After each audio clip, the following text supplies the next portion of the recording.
A possible new look for City Council. The Council Composition Committee outlines its final recommendation. Good evening and thank you for joining us. After months of work, the Council Composition Review Committee has its proposed course of action. They'll ask City Council to approve a new hybrid format with 4 wards and 2 councillors per ward, 2 at-large councillors and a mayor. Vasilios Bellows was there for the decision. Vasilios, what are the next steps now? Ryan, city staff will draft up the recommendation, which will then be presented by the committee at a March City Council meeting. Local leaders and the community will then be given some time to consider the request before a potentially monumental decision at a council meeting later that month. A new proposition that could shape the makeup of City Council for years to come. With a good, solid compromise, and I think that that's what we need to have for the community. Rebecca Johnson chairs the Council Composition Review Committee, which after a number of meetings and discussions with the public, has its recommendation. The committee is proposing a hybrid model that would reduce the total number of councillors by 2 and the number of wards from 7 to 4. Those 4 wards will each have 2 councillors representing them, with there also being 2 at-large councillors and a mayor. Keep the hybrid system, we'll keep the ward, we'll keep it large, and I really truly believe that for governance and good governance for the community, it's the compromise and it's accepted by all of the members of this committee to go forward. I think that's really, really important.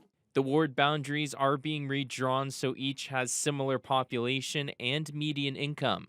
There was unanimous approval from the committee to move forward with this model, but many still had their concerns. My preferred option was to have councillors at large.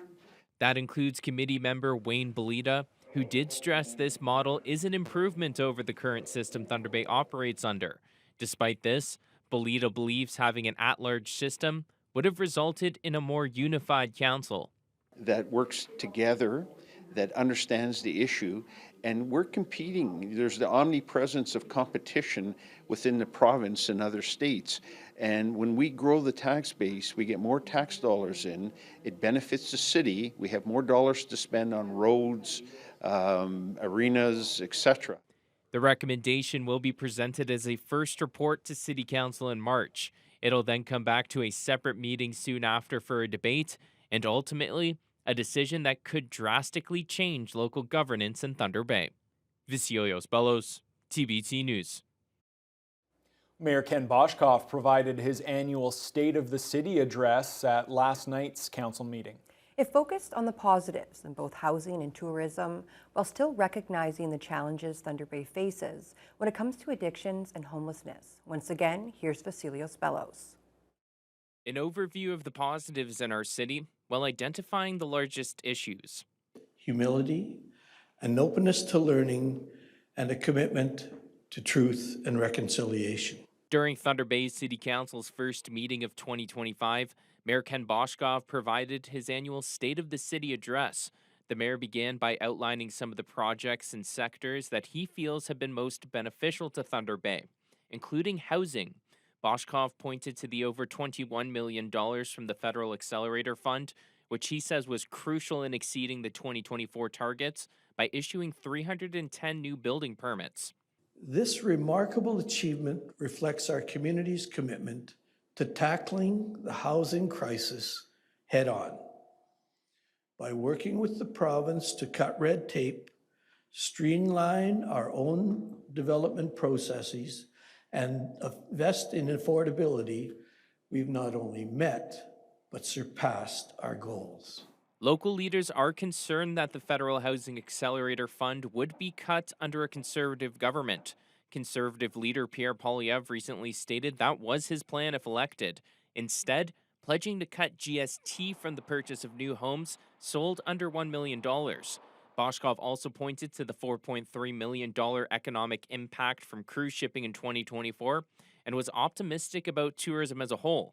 Now, it wasn't only the positives discussed, with the mayor calling social issues as a challenge for Thunder Bay's future. Including homelessness, mental health, and addictions. Our commitment remains steadfast.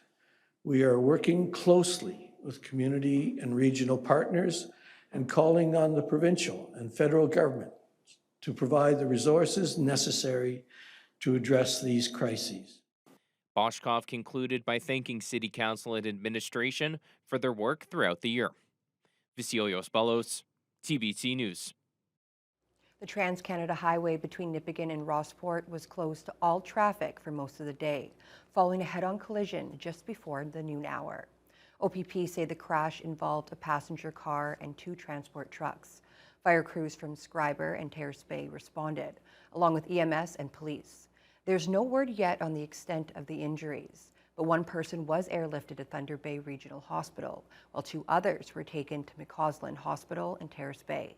The crash scene is located about 2 kilometers west of Pays Plat First Nation. The police investigation and the cleanup are in progress, and the highway is expected to reopen this evening. The Ford government announced today that Ontario Provincial Police will be used to beef up security along the border with the U.S. It's called Operation Deterrence. Of course, it's in response to the tariff threats by President-elect Donald Trump. CTV's Siobhan Morris has the story. Ottawa's $1.3 billion plan to stave off tariffs through a beefed-up border is in limbo.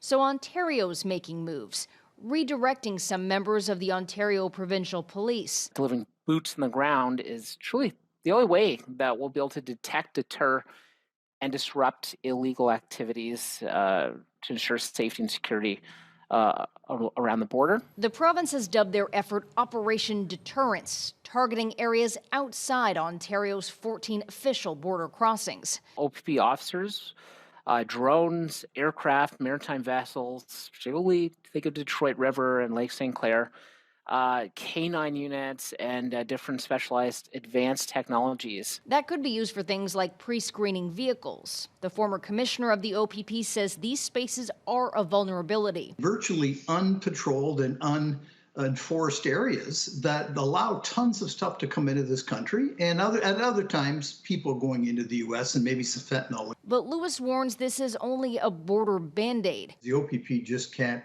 come up with 200 bodies to ultimately do this full time because they'll be taken away from something else. And there are limits to what police can do. The OPP and municipal police don't have the authorities under some of the federal laws relating to customs and immigration, smuggling and whatnot that the feds do. So there has to be collaboration with the Mounties, the Canada Border Services Agency, organizations under federal control. The last thing we want is for the tariffs that are being proposed to impact our economy and lead to job loss in our community. A fear that isn't being quieted as Donald Trump's return to the White House grows ever closer.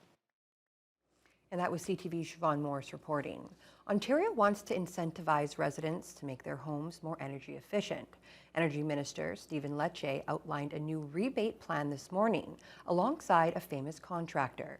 CTV's Beth McDonnell brings us the details.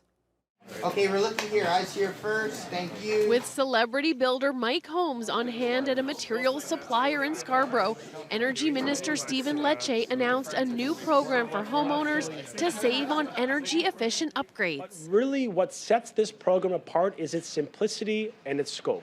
Because unlike programs of the past, this rebate will be available to all homeowners, regardless of how they heat their homes. The Home Renovation Savings Program starts January 28th and offers project rebates of up to 30% on everything from windows, doors, insulation, smart thermostats, heat pumps, rooftop solar panels, and battery storage systems, with energy-efficient appliances to be added later in 2025. I'm excited about this solar battery backup system. We've come a long way in the last 10 years.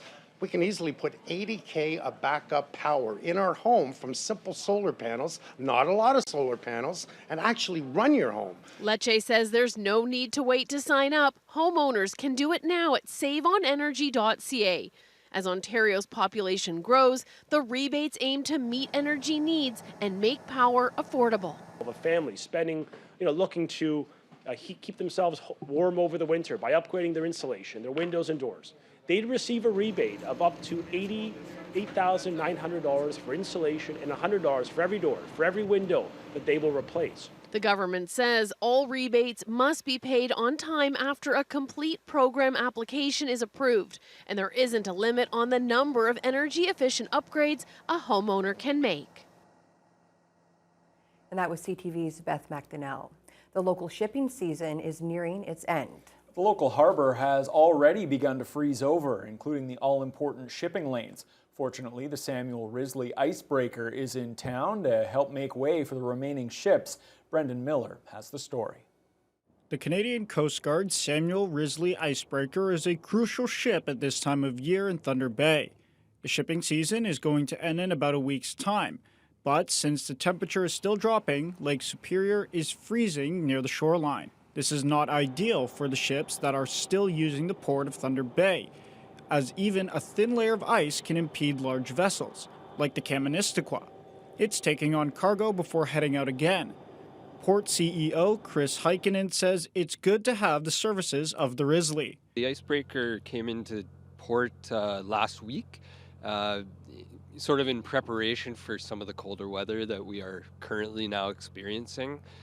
We've seen the ice kind of crop up on the lake over the last couple of days, especially in the bay here in Thunder Bay, and so we're fortunate that we have the Icebreaker assets on the lake. The Risley will be here in Thunder Bay for the next few days, but since the ice isn't at its worst, Heikkinen explains the four-need basis the ship will follow. So she'll be going out basically based on the vessel traffic. I think we have about 5 or so vessels still to come and go before the shipping season ends. So it'll be the Risley will be kind of tailoring its work to the needs of the vessels and kind of where they're going in port.